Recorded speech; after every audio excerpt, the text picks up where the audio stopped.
You've probably seen the headlines about Robinhood's big comeback, but honestly, that's just scratching the surface of what they're trying to do.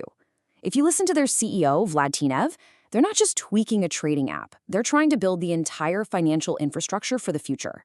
So let's really dig into what that means and break down their strategy.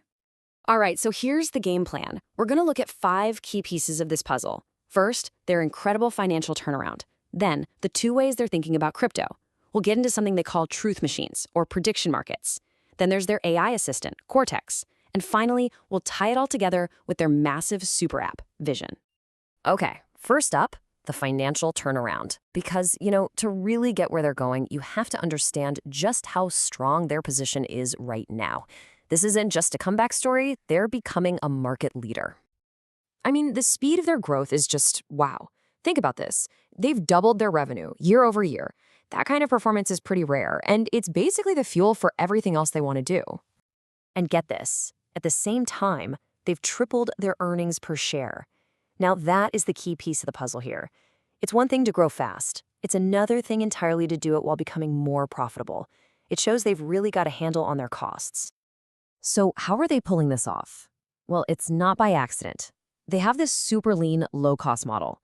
They've got multiple business lines now, stocks, options, crypto, and each of these is pulling in over $100 million a year. And they're pushing the envelope with things nobody else was doing, like that 24-hour market for US stocks. Okay, so they've got this super strong financial foundation. Now let's look at their first big bet on the future, crypto. And for them, this is way, way bigger than just buying and selling some Bitcoin. It's a fundamental tech play. So they're basically looking at crypto in 2 different ways. Yeah, sure, on one hand, it's an asset you can trade, and they're crushing it, gaining market share there. But honestly, the really interesting part, the big picture idea, is seeing crypto as a new technology layer, the actual infrastructure that's going to run finance in the future. And this quote from Vlad Tenev really says it all. He's not thinking of crypto as just another product. He sees it as the next step in the evolution of financial infrastructure, the thing that comes after the cloud. That's a huge statement. We're not just talking about adding new things to trade. We're talking about rebuilding the whole system from the ground up. Okay, so that sounds pretty abstract, right? What does it actually look like? Well, take what they're doing in Europe. So step 1, they go out and buy a real US stock. Step 2, they create a digital token on the blockchain that represents that stock. Then step 3, they let people trade that token 24/7 using crypto technology. It's basically the exact same idea as a stablecoin, but instead of being backed by a dollar in a bank, it's backed by a share of stock they hold.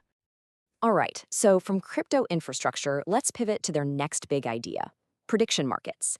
And they think these could be a completely new and frankly better source of information for everything. Tenev puts it really bluntly. He calls them truth machines. In a world full of noise and misinformation, the idea is that these markets can cut right through it all and give you a real, honest signal about what's likely to happen. So you might be thinking, isn't this just like a poll? Well, not quite. The key difference, the secret sauce, is skin in the game. See, a poll tells you what people say they believe. A prediction market shows you what they're willing to bet on with their own cash.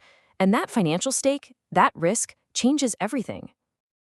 And don't just think about sports betting or who's going to win the next election. The possibilities here are huge. Imagine trading contracts on whether Apple will be its earnings, or which AI model is going to come out on top by the end of the year. You could even use it to hedge against personal risks, kind of like a whole new form of insurance.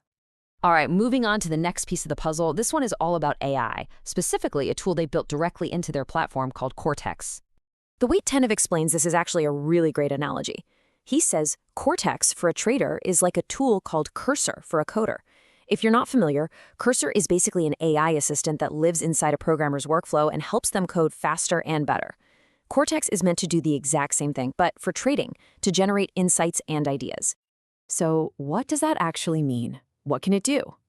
Right now, it can give you these instant AI summaries explaining why a stock is suddenly moving. You can also use plain English, just type what you're thinking, to create really complex stock screeners. But that's just the start. The long-term vision is way bigger. Imagine just describing a trading strategy, and Cortex could backtest it for you, and maybe even run it automatically.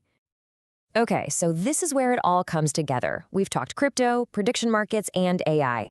Now let's talk about the end game, the creation of a true financial super app. So what is a financial super app? I mean, what does that buzzword actually mean?